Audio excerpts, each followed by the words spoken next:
Assalamu alaikum. My name is Qasim Yusuf, and I'm going to talk about evolution and growth of Muslim society in the subcontinent. So let's get started. So, as the introduction says, Islam spread rapidly in the world as soon as it surfaced in the world, but it established its foothold in the Indo-Pak subcontinent in the beginning of the 8th century AD. And it is there is no denying the fact that the glory and splendor, the solid achievement and the established tradition, the sound administration and magnificent culture of the Muslim empire have been the significant features of the Muslim history of the subcontinent. Now we will talk about the evolution of Muslims in the earlier period. So basically, Arabs as traders entered the subcontinent within 2 years after their conversion to Islam. The Muslim traders played a very significant role in preaching Islam in the subcontinent, as Hitti remarks that it has passed through these three distinct stages. Originally a region, Islam later became a state, and finally a culture. And as I said, that trade relations existed between Arabian and Indian subcontinent from the ancient times in Malabar regions. And in Malabars, Mopelas may have been the first community to convert to Islam. Malabar was located in British India in general as a member of the Muslim community of the same name, found predominantly in Kerala, South India. Mapilas are but one among the many communities that form the Muslim population of Kerala, sometimes a whole Muslim community in former Malabar district. And the most important, the invasion of Muhammad bin Qasim assured the way for spread of Islam in subcontinent. But to say that the invasions were reason of spread of Islam is absolutely wrong. Because if we see that if it's so, then why Halaku Khan could not succeed in spreading Buddhism anywhere in the world? We should think about that. History is witness that there were some major groups of elements who preached, propagated, and popularized Islam. Among them were Sufis, ulamas, and reformers. All are discussed. Muhammad bin Qasim rule, though short, is marked by the historians as marvelous and magnificent.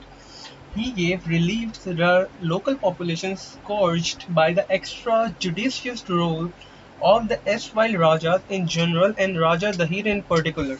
Furthermore, he espoused interreligious harmony and brought prosperity and good governance in the area under his domain. There is a Italian scholar F. Jabril.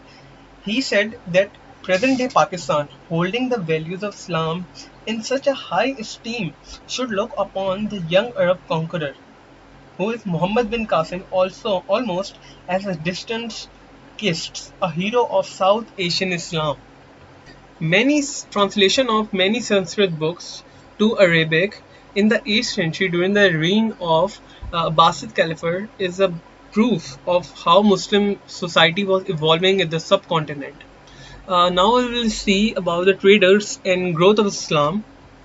With the advent of Arab traders, Islamic influence came to be felt in the Indian subcontinent in the 7th century.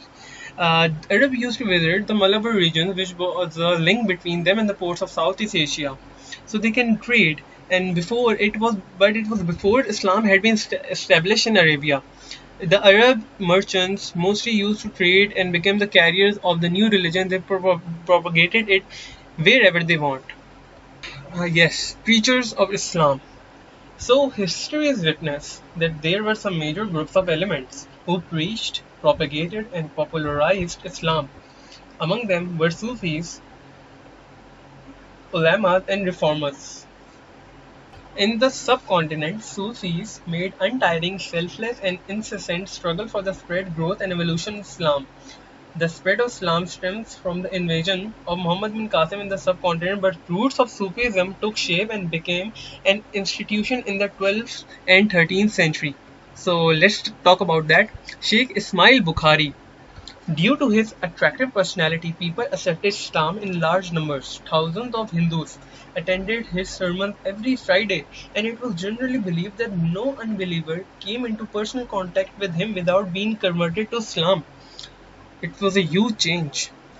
So, Khwaja Muinuddin Chishti, who was he?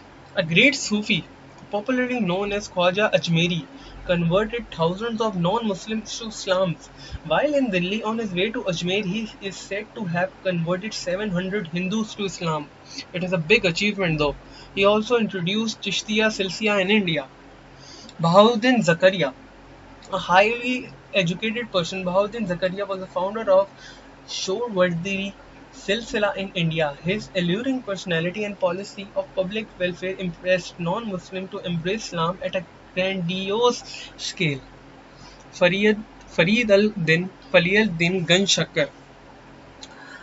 Farid was an eloquent Punjabi poet. With his elegant speech and widespread and message of peace, he became successful in winning hearts of non-Muslims.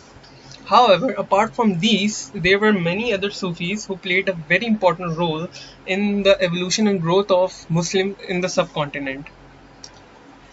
The first Mughal emperor of Babur was himself a Sufi mystic. Emperor Akbar was a murid of Sheikh Salim Chishti.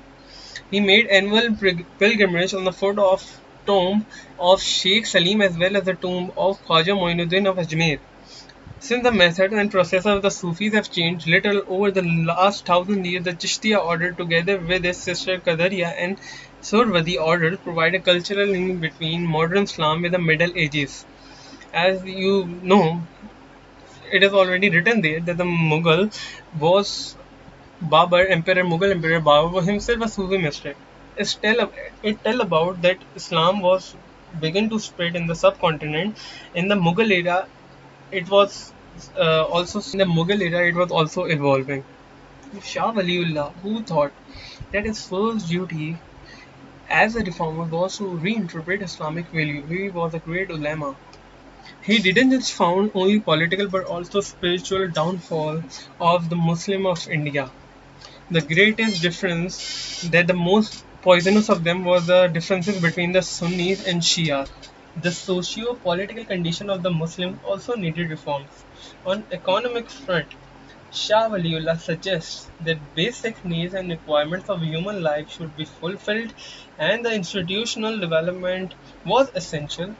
However, apart from Shah Waliullah, there were many prominent ulamas who did brilliant work for work of Islam and Muslim community. Among them, Sheikh Ahmad Sirhindi, Mujahid Alif Sani, and Sheikh Abdul Haq were noteworthy. Growth of Muslim society 1526-1757. So, what is role of service gentry? In slave dynasty, Chiglani was a group of most important and powerful 14 nobles or highly placed officers in the court of Iltutmish. Iltutmish had organized them as his personal supporters. Then it includes modern kitchen cabinet and influencing the establishment of military and administration and annexation of area. This was all included in the role of service gentry. Settlers. A large number of ulama and qadis also fled and sought employment in Hindustan. After Babur and Humayun's return, many settlers were came with Babur too. The earliest social system is about that the Islam that it is basically saying that every culture produces an archetype, and Islam was that culture that introduced the concept of equality. So that's why it was being accepted by everyone. It became a universal religion. Everyone became to accepting it. As I talked about earlier about Mughal, that it was led by Zainuddin Babur enter India, and how they played a very important role in the evolution and growth of Muslims. So the other factors include the culture, architecture, and technology for cause Islam. The growth in migration, trade, and development of Hindustan assured the Muslim community and Islam in Hindustan. That is why historians call things like Indo-Islamic culture, architecture, in culture and technology, in everything Muslim was exceeding the expectations of everyone, and that how the Islamic society in the subcontinent evolved, and after achieving all these benchmarks, it came as a powerful society, and everyone started to accept it. You know that many Islamic rulers developed karkhans, small factories during their reign. Towns were hub of in particular industries like Mirzapur for carpets, Firozabad for glasswares, Farrukhabad for printing, Lucknow for barwares, and Srinagar for paper machi, Benares for jewelry and textile, and so on. And there are many other examples. Due to shortage of time, I won't be able to discuss it with you. And these are the factors contributing in growth of society, like strong military economic strength, social harmony, and the ones that are written, and you can read that for further info. I hope you understood my presentation. Thank you.